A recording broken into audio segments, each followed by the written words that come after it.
வெண்முரசு. பன்னிரு படைக்களம் 16.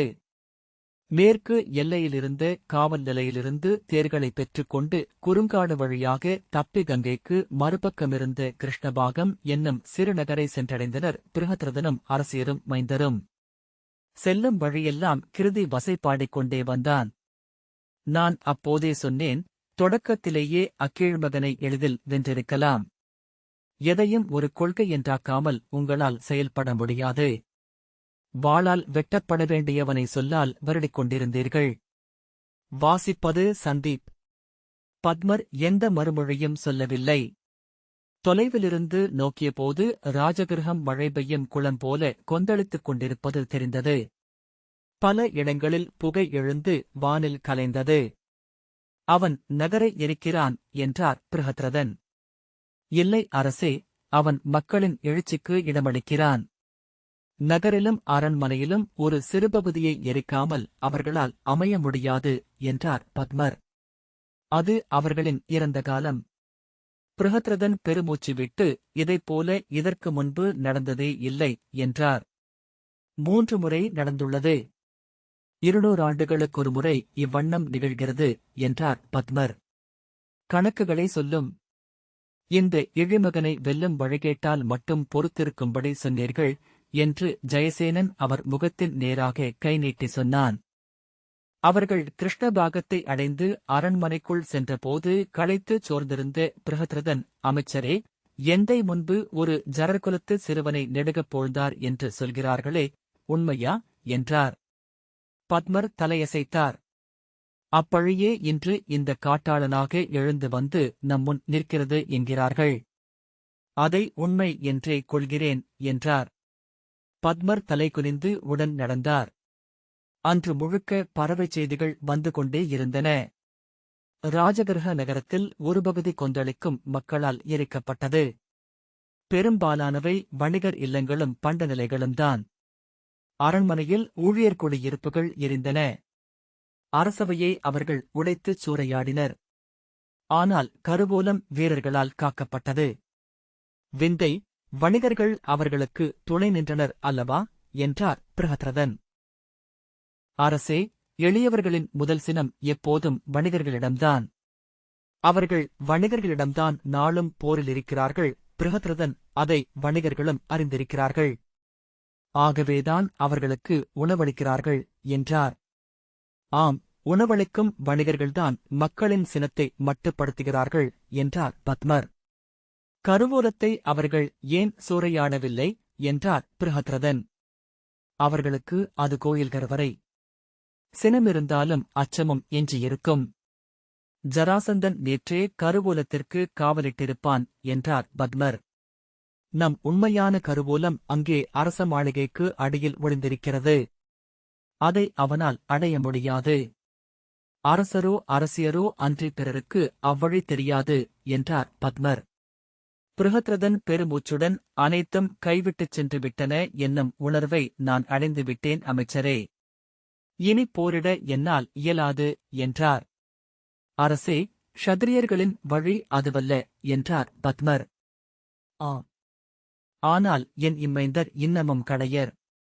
நான் எவருக்காக போரிட வேண்டும் என்றார் பிருஹத்ரதன். பத்மர் ஒன்றும் சொல்லாமல் எழுந்த சாளரம் வழியாக அந்த சிறிய நகரை நோக்கினார். அங்குள்ளவர்கள் ராஜகிருஹ நகரில் நிகழ்ந்தவற்றை அறிந்திருந்தனர். பரபரப்புடன் சாலையில் நடந்து கொண்டிருந்தனர். அவர்களை அவர் நோக்கிக் கொண்டிருந்தார். அவர்களுக்குள் ஓடும் எண்ணம் என்ன? எந்த ஆட்சியாளனாவது அவர்களை முழுமையாக அறிந்துவிட முடியுமா என்ன? அங்கே ராஜகிருஹ நகரில் வெறிகொண்டு கூத்தாடும் எளிய மக்கள் முந்தைய நாள் வரை ஆட்டுமந்தைகளாக இருந்தவர்கள் அல்லவா? அந்தியில் வந்த செய்திகள் அச்சுறுத்தின. எங்கோ ஒரு புள்ளியில் மக்களின் களிவெறியாட்டு கொலை நோக்கிச் சென்றது. அவர்களிடம் பணம் பெருக்கு வணிகம் செய்யும் ஒருவனை அவர்கள் கிழித்துக் கொன்று முச்சந்தியில் தொங்கவிட்டனர். அதைச் சூழ்ந்து நின்று குருதியை அள்ளி தங்கள் முகங்களில் பூசிக்கொண்டு நடனமிட்டனர். அதன்பின் கொலைகள் தொடர்ந்து நடக்கத் தொடங்கின.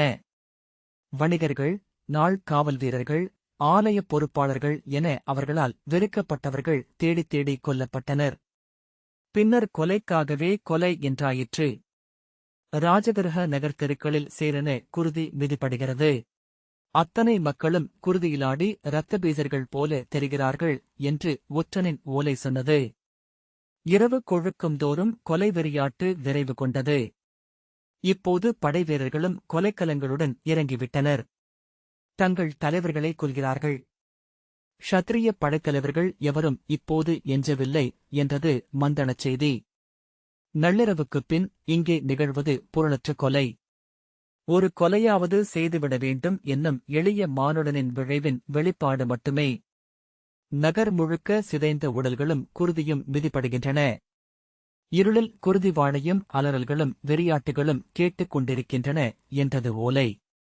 இரவு முழுக்க கொலை வெறியாடலின் செய்திகள் மட்டுமே வந்து கொண்டிருந்தன.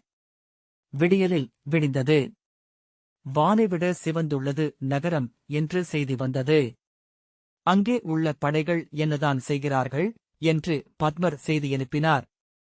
க்ஷத்திரிய படைகள் நகரத்தின் தெற்கு வாயிலை திறந்து வெளியேறிக் கொண்டிருக்கின்றன. அடித்தளப் படைகள் நகரை முழுமையாக கையகப்படுத்திக் கொண்டிருக்கின்றன என்றது ஒற்று. க்ஷத்திரிய படைகள் நிலை குலைந்துள்ளன. அவர்களிடம் தலைமை இல்லை. அரசர் உயிருடனிருக்கும் செய்தியை இங்கே அறிவித்தாக வேண்டும். அரசரையும் இளவரசர்களையும் ஜராசந்தன் கொன்று உண்டுவிட்டான் என்று இங்கே சூதர்கள் பாடுகிறார்கள். பத்மர் அரசரிடம் ஆம், தாங்கள் இருப்பதை அறிவித்தாக வேண்டும். இல்லையேல் நகரில் நம்மைச் சார்ந்து எண்ணுபவர்களும் நம்பிக்கை இழப்பார்கள். நம்பிக்கை இழந்தால் அவர்கள் அவனை ஆதரிக்கத் தொடங்கிவிடுவார்கள். மானுட இயல்பே அதுதான் என்றார். ராஜகிரக நகருக்கு வெளியே கொற்றவை வழிபாட்டுக்கு வந்திருக்கும் அரசர் பிருஹத்ரதன் நகரில் நிகழும் கிளர்ச்சியை அறிந்திருக்கிறார். விரைவிலேயே பெரும்படையுடன் நகர் புகுவார். கிளர்ச்சி செய்பவர்கள் கழுவிலேற்றப்படுவார்கள் என்று ஒரு பறவைச் செய்தியை பத்மர் ராஜகிரக நகருக்கு அனுப்பினார். அதை பட்டோலைகளில் எழுதி நகர் மூலைகளில் தொங்கவிடும்படி ஒற்றர்களுக்கு ஆணையிட்டார். அவை உடனடியாக அகற்றப்படும். ஆனால் செய்தி வந்தது என்பதை வாயும் செவியும் கொண்டு செல்லும் என்றார் பத்மர். அன்று காலை ராஜகிரகத்திலிருந்து முதல் ஸ்திரிய படைப்பிரிவு கிருஷ்ணபாகத்துக்கு வந்தது. அவர்கள் சோர்ந்து போய் துயிலில் என நடந்தனர். பலருக்கு உடலில் காயங்கள் இருந்தன. அரசரைப் பார்த்ததும் வீரர்கள் படைக்கலங்களைத் தூக்கி போர் முழக்கமிட்டனர். மேலும் மேலும் க்ஷத்திரிய படைகள் வந்து கொண்டிருந்தன. நாம் இங்கிருக்கிறோம் என்பதை இனிமேல் மறைக்க முடியாது என்றார் பத்மர். அவன் நம்மை நாளையே தாக்கக்கூடும். அதற்குள் நாம் கோட்டையை வலுப்படுத்தியாக வேண்டும். படைகளை சீரமைக்க வேண்டும். நோயுற்றவர்கள், காயம்பட்டவர்கள் எவரும் படைமுன் செல்ல வேண்டாம். அவர்களின் சோர்வு பிறருக்கும் பரவக்கூடியது. உச்சிப்பொழுதுக்குள் ராஜகிரக நகரிலிருந்து வந்த க்ஷத்திரிய படைகளால் கிருஷ்ணபாகம் நகர் நிறைந்து விம்மத் தொடங்கியது. வீரர்கள் தெருக்களிலும் மன்றுகளிலும் தங்கினர்.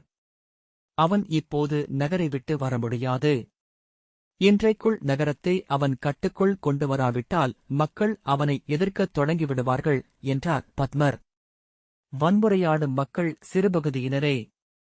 இல்லங்களில் ஒளிந்திருப்பவர்களே மிகுதி. பிருஹத்ரதன் அவரிடம் படைகள் இல்லை. அடித்தளப் படைகளைக் கொண்டு அவன் நகரை ஆள முடியாது என்றார். பத்மர் பகல் முழுக்க படைகளை சீரமைக்கும் ஆணைகளை பிறப்பித்துக் கொண்டிருந்தார். கிருதி மட்டிலுமே அரண்மனையில் இருந்தான். பிறமூவரும் நகரில் புறவிகளில் அலைந்து கொண்டிருந்தனர். நாளை பகலிலேயே ஜராசந்தனின் படைகள் கிருஷ்ணபாக நகரை தாக்கக்கூடும் என்று ஒற்றுச் செய்தி வந்தது. அது எப்படி என்று பத்மர் கேட்டார். அந்நகரை பாதுகாக்கவே அவரிடம் படைகள் இல்லையே. கிருதி, அவன் வரட்டும். க்ஷத்திரியர் ஆற்றல் என்ன என்று அவனுக்குக் காட்டுவோம் என்று சொன்னான். ஆனால் அன்று அந்தியிலேயே ஜராசந்தன் படை கொண்டு வந்து கிருஷ்ணபாக நகரை தாக்கினான். முதலில் அரையிருளில் பிருஹத்ரதனையும் இளவரசர்களையும் வாழ்த்தியபடி பந்தங்களுடன் குறுங்காடு வழியாக வந்தவர்கள் எஞ்சிய க்ஷத்திரிய படைகள் என்றுதான் அனைவரும் எண்ணினார்கள். அவர்களின் முதல் நிரை கோட்டை வாயிலைத் தாக்கி உட்புகுந்து வெட்டத் தொடங்கிய பின்னரே அவர்கள் ஜராசந்தனின் படைகள் என்றறிந்தனர். போர் முரசுகள் ஒலிக்கக் கேட்ட பின்னரும் கூட பத்மர் என்ன நிகழ்கிறதென்பதை புரிந்து கொள்ளவில்லை. கிருதி வந்து போர் முரசல்லவா என்றபோது பிழையாக முழக்குகிறார்கள் போலும் என்றார். மேலும் மேலுமென ஜராசந்தனின் படைகள் உள்ளே வந்தன. சற்று நேரத்திலேயே கிருஷ்ணபாக நகரம் அவர்களால் நிறைந்தது. இளவரசே, தப்பி ஓடுங்கள். இந்நகரைக் காக்க நம்மால் முடியாது என்றார் பத்மர். வீணன். அவனுக்கு எப்படி இத்தனை படைவல்லமை என்றான் கிருதி. குருதி வழியும் உடலுடன் படைமுகப்பிலிருந்து அப்படியே ஓடி உள்ளே வந்த பிருகசீர்ஷன் மூத்தவரே, அவர்கள் அசுரப்படையினர். அவன் சுற்றுமுள்ள ஆசுர நாடுகள் அனைத்துக்கும் நேற்றே செய்தியனுப்பி படைகளை கொண்டுவரச் சொல்லியிருக்கிறான் என்றான். பின்னால் ஓடிவந்த ஜெயசேனன் அசுரப்படைகள், காட்டு மக்கள் என்று கூவினான். ஆசுர நாட்டு சிற்றரசர்கள் அனைவருக்கும் கிளர்ச்சி தொடங்கிய நாளே ஜராசந்தன் ஓலைகளுடன் தூதர்களை அனுப்பியிருந்தான். அவர்களை ராஜகிருஹ நகருக்கு வராமல் கிருஷ்ணபாக நகருக்குச் செல்லும்படி பணித்திருந்தான். அசுரப்படைகளை நடத்தி வந்த வஜ்ரபாகு 3 முறை மகதத்தின் க்ஷத்திரியர்களால் வெல்லப்பட்டவன். அவன் ஊர்கள் சூறையாடப்பட்டன. அவன் குடியினர் கொன்றழிக்கப்பட்டனர். அவன் படைகள் பெருவஞ்சம் கொண்டிருந்தன. கிருஷ்ணபாகம் தெருக்களில் குருதி ஓடத் தொடங்கியது. 4 இளவரசர்களும் அரண்மனைக்குள் வந்ததும் தப்பிச் செல்வோம். நமக்கு வலுவான போர்முனை இனிமேல்தான் உள்ளது. அசுரர் நமக்கெதிராக வந்ததை பாரத வருஷத்தின் க்ஷத்திரிய மன்னர் ஒருபோதும் ஏற்க மாட்டார்கள். ஏனென்றால் அத்தனை க்ஷத்திரிய நாடுகளும் அசுரர்களின் நாடுகளுக்கு மேல்தான் தங்கள் அரசுகளை அமைத்துள்ளன. அசுரர் எழுவதென்பது அடிமண் வெடிப்பது போல. இவனை முளையிலேயே அவர்கள் கிள்ளுவார்கள் என்றார் பத்மர். கிருதி பதைப்புடன், இப்போது எங்கே செல்வது பத்மரே என்றான். இங்கிருந்து வெளியேறுவோம். முதலில் வங்கத்திற்குச் செல்வோம். புண்டர நாட்டின் வாசுதேவன் அசுரர்களுக்கு எதிராக படை கொண்டு நின்றிருக்கும் தருணம் இது. நாம் அவனுடன் இணைந்து கொள்வோம். கிருதி சொல்லறிந்த நாள் முதல் வங்கர்கள் நம் எதிரிகள் என்றான். ஆம், ஆனால் அசுரர்கள் நம் அனைவருக்கும் பொது எதிரிகள் என்றார் பத்மர். பிருஹத்ரதன், நான் வரப்போவதில்லை என்றார். என்ன சொல்கிறீர்கள் அரசே என்றார் பத்மர். நான் என்றும் பவுண்டரிக வாசுதேவனை என் எதிரி என்றே நினைத்திருக்கிறேன். குலமிலியான அவனை எந்த அவையிலும் நிகராக நடத்தியதில்லை. இன்று அவன் அவையில் சென்று அடிபணிந்து அமர்வதைவிட என் மைந்தன் கையால் இறக்கிறேன் என்றார். சினத்துடன் ஏதோ சொல்ல வந்த கிருதியை கையமர்த்தித் தடுத்து பத்மர், அதுவும் நன்றே.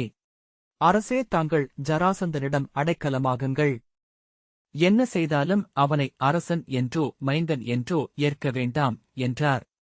ஆம், அவனை என்னால் ஏற்க முடியாது. உபரிசரவசுவின் அரியணையில் ஜரன் அமர்ந்தால் என் முன்னோர் என்னை பொறுத்தருள மாட்டார்கள் என்றார் பிருஹத்ரதன். வெளியே செல்கையில் கிருதி, அவர் இங்கே இருக்க நாங்கள் செல்வதெப்படி என்றான். பத்மர், புரிந்து கொள்ளுங்கள் இளவரசே. அவனுடன் இருக்கையில் அரசர் அவனை ஏற்கவில்லை என்றால் அதுவே மக்களிடையே பேச்சாகும் என்றார். கிருதி, அவன் அவரை கொல்வான் என்றான். அப்படி நிகழ்ந்தால் அதுவும் நன்றே. அவன் பெரும்பழி சூழ்ந்தவனாவான். அவனை வென்றபின் நம்மால் அவனை எளிதில் கழுவேற்ற முடியும். வஜ்ரபாகுவின் படைகள் அரண்மனையை வென்று உள்ளே வந்தபோது அங்கே அரசரும் தேவியரும் மட்டுமே இருந்தனர். அமைச்சரும் இளவரசர்களும் கரவு பாதை வழியாக தப்பிச் சென்று விட்டிருந்தனர். கங்கையில் சென்ற வணிகப் படகு ஒன்றில் மாருதோற்றத்தில் ஏறி புண்டர நாட்டின் எல்லைக்குச் சென்றிறங்கியபோது அரசரும் தேவியரும் சிறைப்பிடிக்கப்பட்டு ராஜகிருஹத்துக்கு கொண்டு செல்லப்பட்ட செய்தியுடன் பறவை அவர்களைத் தேடி வந்தது. இரவில் அவர்கள் புண்டர நாட்டின் தலைநகரான புண்டரவர்த்தனத்தை அடைந்தனர். அங்கு முன்னரே அவர்கள் வரும் செய்தி அறிவிக்கப்பட்டிருந்தது. காவலர் தலைவன் அவர்களை அரண்மனைக்கு அழைத்துச் சென்றபோது அவர்கள் களைத்திருந்தனர். கிருதி, இவர்கள் நம்மை எப்படி நடத்துவார்கள் அமைச்சரே? படைகளின்றி வந்துள்ளோம் என்றான். படைகளை நாம் திரட்ட முடியும். அதற்கு இன்னும் வாய்ப்புள்ளது. க்ஷத்ரியர் அவனை ஒருபோதும் ஏற்கப் போவதில்லை என்றார் பத்மர். தங்களுக்கான அரண்மனையில் அவர்கள் தங்கியபோது உளச்சோர்வை உடற்களைப்பு மறைத்தது.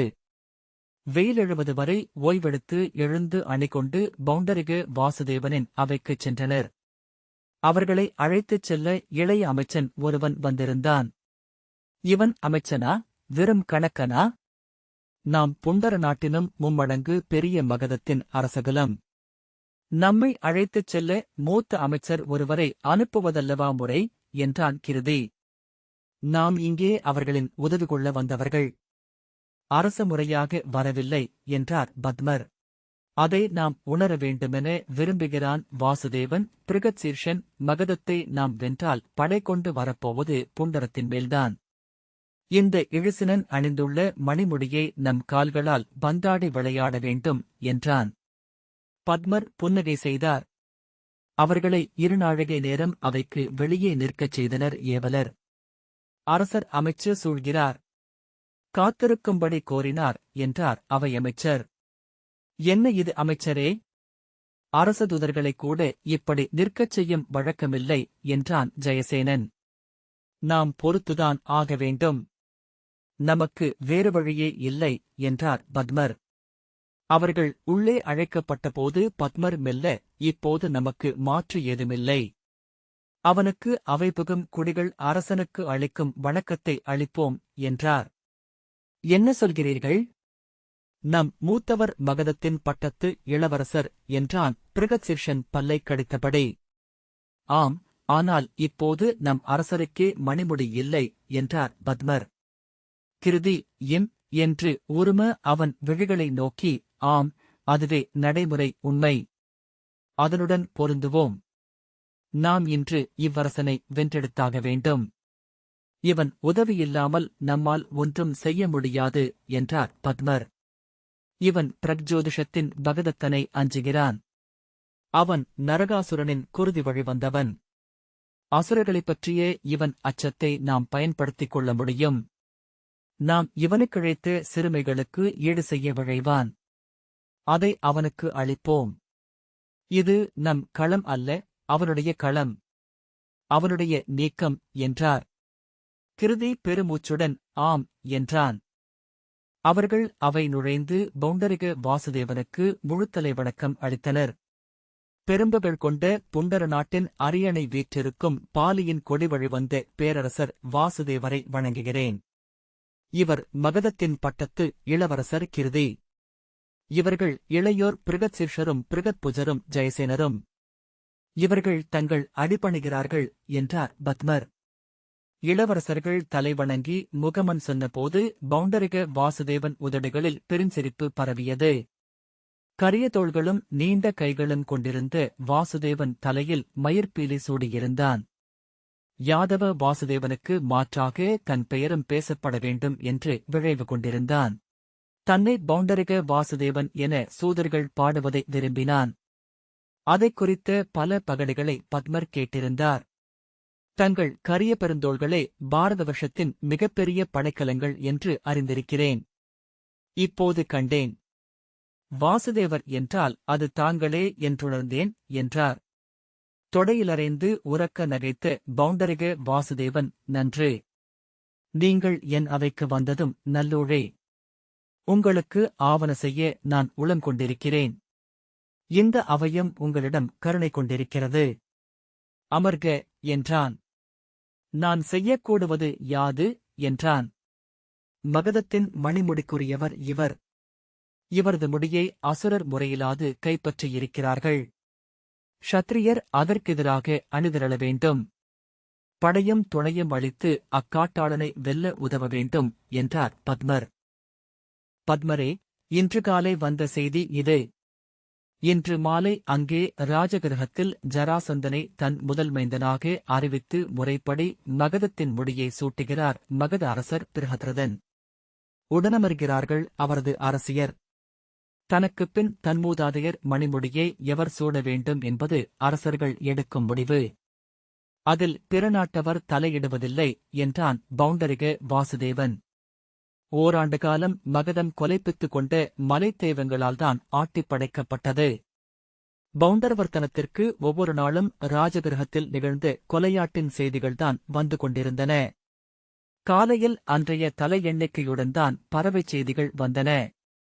படைத்தலைவர்கள், அமைச்சர்கள், அரசு பொறுப்பாளர்கள், சுங்கநாயகங்கள், ஓலைக்காரர்கள், ஒற்றர்கள் என கொலைக்களம் சென்று கொண்டே இருந்தனர். குருதி பெருந்தோறும் மேலும் விடாய் கொண்டன அத்தெய்வங்கள். வணிகர்களும் குலத்தலைவர்களும் கொலையுண்டனர். கொலைகள் அனைத்தும் வெளிப்படையாக பொது இடங்களில்தான் நடைபெற்றன. கொலைகளுக்கான புதிய வழிகள் கண்டறியப்பட்டன. முச்சந்தியில் நெய்யூற்று எரிக்கப்பட்டார்கள். தலைகீழாக தொங்கவிடப்பட்டு உடல்நீர் வழிந்தோடி இறந்தனர். வெள்ளப்பாகு தூவி கைகள் கட்டப்பட்டு பறவைகளுக்கும் பூச்சிகளுக்கும் உணவாக்கப்பட்டனர். மெல்லிய தோல்சவு ஒட்டப்பட்ட தோலுடன் கைகள் கட்டி வெயிலில் போடப்பட்டனர். அத்தோலை உரித்தெடுத்த புண்ணில் உப்பு பூசப்பட்டு மீண்டும் வெயிலில் விடப்பட்டனர். கங்கையின் பொறிமணலை இரைப்பை நிறைத்து ஊட்டி ஊர்மன்றில் விடப்பட்டனர். மெல்லிய சுருள்கம்பிகளை அழுத்திச் சுருட்டி அப்பங்களில் வைத்து விழுங்கும்படி செய்யப்பட்டனர். யானைகள் இருபக்கமும் நின்றிழுக்க இரண்டாக கிழிக்கப்பட்டனர். குதிரைகளில் கட்டப்பட்டு நகர் முழுக்க இழுத்துச் செல்லும்படி செய்யப்பட்டனர். ஒவ்வொரு நாளும் உடல் வெட்டப்பட்டு அந்த ஊனையே சமைத்து உணவாக அளிக்கப்பட்டனர். ராஜகிரகம் வெறிகொண்டு குருதியாடியது. அதன் வானில் ஊன் தின்று சுவைகண்ட பறவைகள் எப்போதும் சூழப் பறந்தன என்றார்கள். அங்கிருந்து க்ஷத்திரியர் தப்பி ஓடி பவுண்டரிகவர்த்தனத்திற்கு வந்து கொண்டிருந்தனர். எல்லை காத்த 12 படைப்பிரிவுகள் பவுண்டரிகவர்த்தனத்திற்கு வந்து சேர்ந்தபோது கிருதி தன்னம்பிக்கை கொண்டான். அங்கே அந்த அரக்கன் மேல் மக்களின் கசப்பு எழுந்துள்ளது. அவனை நாம் நம் தேர்காலில் கட்டி நகரெங்கும் இழுத்துச் செல்லும் நாள் அணுகி வருகிறது என்றான். ஒவ்வொரு நாளும் கனவில் அவன் குருதியை நான் குடிக்கிறேன் என்றான் ஜெயசேனன். ஆனால் நேர்மாறாகவே மக்களின் உள்ளம் செல்கிறது என்பதை பத்மருக்கு வந்த தூதுச் செய்திகள் உணர்த்தின. ஓர் அரசன் அக்கொடுமைகளில் ஒன்றைச் செய்தால் கூட மக்கள் அவனை தலைமுறைகளுக்கு வெறுப்பார்கள். பழிகொண்ட மண்ணிலிருந்து குடிகளுடன் கிளம்பிச் செல்வார்கள். ஆனால் அவர்களில் ஒருவன் செய்யும் அத்தனை கொடுமைகளுடனும் அவர்களின் கனவுகள் இணைந்து கொண்டன. அவர்கள் அக்கொடுநிகழ்வுகளை ஆதரித்தனர். ஆதரிப்பதற்குரிய தொடக்கச் சொற்களை மட்டும் சூதர்கள் உரிய முறையில் எடுத்தளித்தால் போதும். அவற்றை அவர்கள் நெய்யரி என வளர்த்துக் கொண்டனர். அவர்கள் ஒவ்வொருவரும் அவனாக நின்று அவற்றை இயற்றுகிறார்கள். அவன் அரசன் அல்ல, வீரத்தலைவன். மக்கள் வீரர்களை வழிபடுகிறார்கள். வீரர்களுக்கு தங்கள் குருதியை மகிழ்வுடன் அளிக்கிறார்கள்.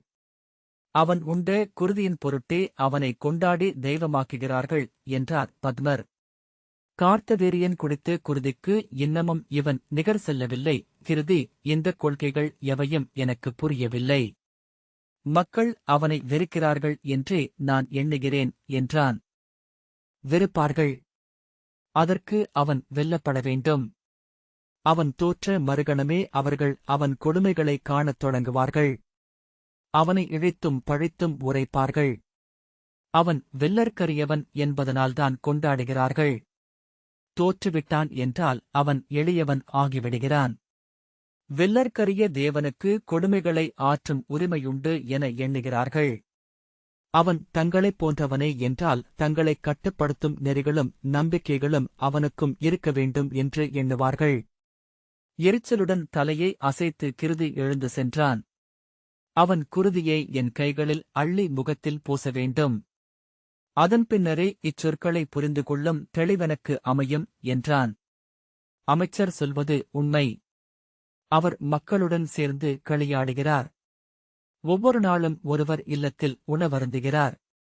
அவர்களின் குழந்தைகளை அரண்மனைக்கு கொண்டு சென்று விளையாடுகிறார். அன்னையர் அவரை தங்கள் மைந்தன் என்றே நினைக்கிறார்கள் என்றான் ராஜகிரகத்திலிருந்து வந்த ஒற்றன்.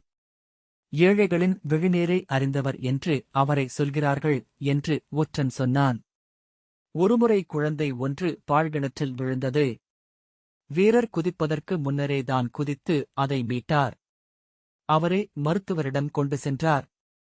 அக்குழந்தை கண்விழித்தெழும்போது அள்ளி நெஞ்சோடனைத்து கண்ணீர் விட்டார். கிருதி, நடிகன் என்று சினத்துடன் சொன்னான். இல்லை இளவரசே, அது நடிப்பல்ல. நடிப்பை எளியோர் எளிதில் உணர்ந்து கொள்வர். அத்துடன் அத்தனை நாள் தொடர்ச்சியாக சலிப்பின்றி நடிக்கவும் எவராலும் இயலாது என்றார் பத்மர். அவர் ஒருவரல்ல இருவர் என்கிறார்கள் என்று கீர்த்திமான் சொன்னான். அவரது இடப்பக்கமும் வலப்பக்கமும் நிகரானவை அல்ல. இடப்பக்கத்திற்கு இருக்கும் வல்லமை வலப்பக்கத்திற்கு இல்லை.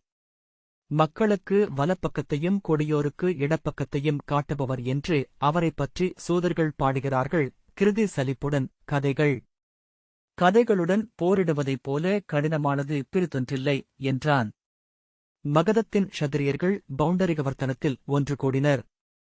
நகருக்கு வெளியே அவர்களின் படைகள் குறுங்காட்டில் குடில்களில் வாழ்ந்தன. புண்டர நாட்டின் படைகளை போருக்கனுப்ப இயலாது என்று பவுண்டரிக வாசுதேவன் சொல்லிவிட்டான். மகதம் பெரும் நாடு. அதை நான்